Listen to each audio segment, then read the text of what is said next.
अभी कुछ दिन पहले एसएससी सीजीएल 2019 का रिजल्ट आया है, तो अब आप लोगों को ये पता होना चाहिए कि इस रिजल्ट के बाद आगे की क्या प्रोसेस होती है और इसके बाद क्या क्या करना होता है ज्वाइनिंग तक।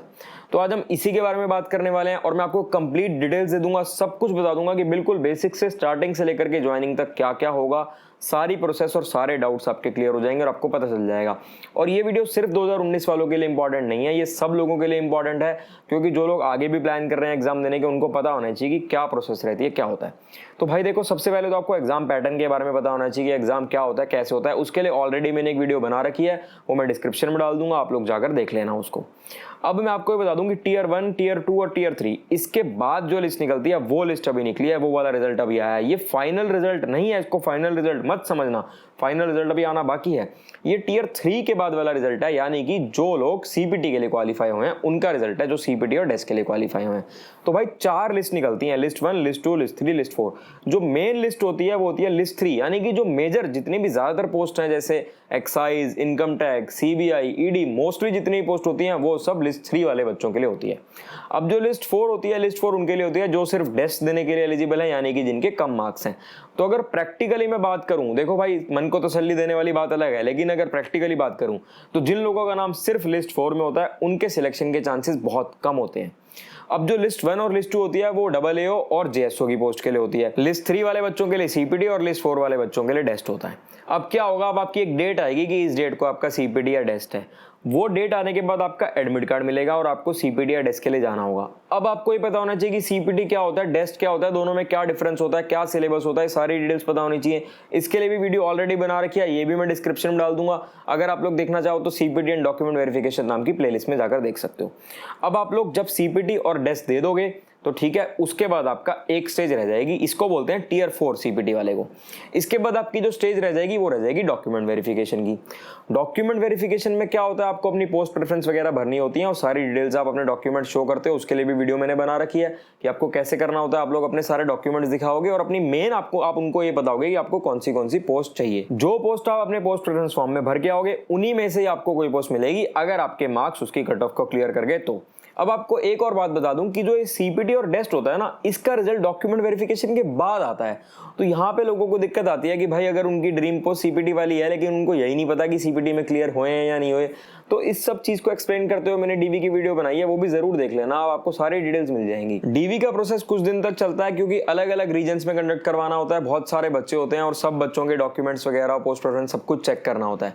तो आप जाओगे अपने डॉक्यूमेंट्स और पोस्ट प्रेफरेंस फॉर्म वगैरह सब फिल करके आओगे, उसके कुछ दिन के बाद एक डेट आएगी आपके फाइनल रिजल्ट की, यानी कि जो भी आपकी लिस्ट निकली है उसके बाद सीपीटी होगा, डीवी होगा, उसके बाद आपका फाइनल रिजल्ट आएगा। जैसे कि 2018 का फाइनल रिजल्ट 1 अप्रैल को आया था, तो उस फाइनल रिजल्ट में आपका नाम आएगा और उस फाइनल रिजल्ट में आपको पता चलेगा कि आपको कौन सी पोस्ट मिली है। और उस लिस्ट में भी ऐसे नहीं लिखा होगा कि इस बच्चे को ये वाली पोस्ट मिल गई, यानी कि पोस्ट का नाम नहीं होगा, पोस्ट के कोड होते हैं, जैसे कि B23, B03, B06, B26, इस टाइप से पोस्ट के कोड होते हैं। वो सारे कोड लिखे आएंगे कि उस लिस्ट में, और आपको पता चलेगा कि आपको ये वाली पोस्ट मिली है, यानी कि आपकी इस डिपार्टमेंट में जॉब लगी है। अब इस रिजल्ट के कुछ दिन के बाद एसएससी आपके सारे डोजियर्स उस डिपार्टमेंट में भेज देगा जिस डिपार्टमेंट में आपका सिलेक्शन हुआ है।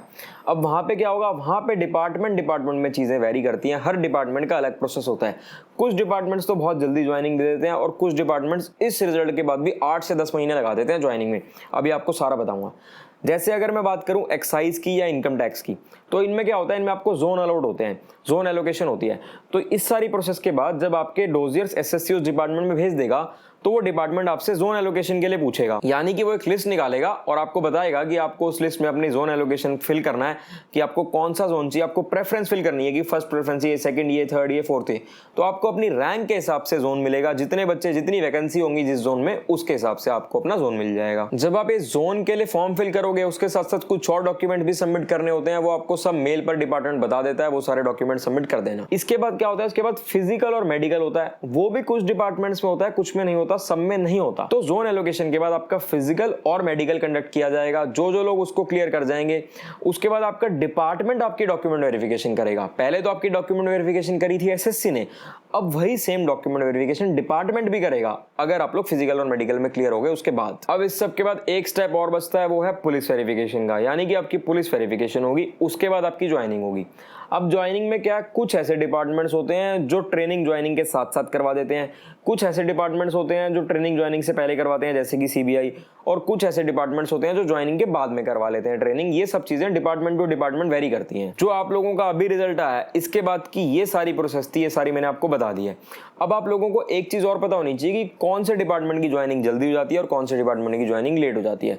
तो जिन लोगों को पता है उनके लिए बहुत अच्छी बात है, और जिन लोगों को नहीं पता, अगर आप लोग जानना चाहते हो तो कमेंट कर देना, मैं उसके ऊपर एक वीडियो जल्द से जल्द आऊंगा और आपको बता दूंगा कि कौन से डिपार्टमेंट 1 से 2 महीने में ज्वाइनिंग दे देते हैं रिजल्ट के बाद, और कौन से डिपार्टमेंट 8 से 10 महीने लगा देते हैं। अगर आप लोग एग्जाम पैटर्न के बारे में, अलग अलग पोस्ट के फिजिकल और मेडिकल के बारे में, और एसएससी सीजीएल में जितनी भी पोस्ट है हर पोस्ट की complete detail, CPT, desk, colour blind, यानी कि ऐसी कोई भी इंफॉर्मेशन पाना चाहते हो तो आप मेरे प्लेलिस्ट सेक्शन में जाकर स्ट्रेटेजी एंड टिप्स नाम की एक प्लेलिस्ट में जाकर देख सकते हो।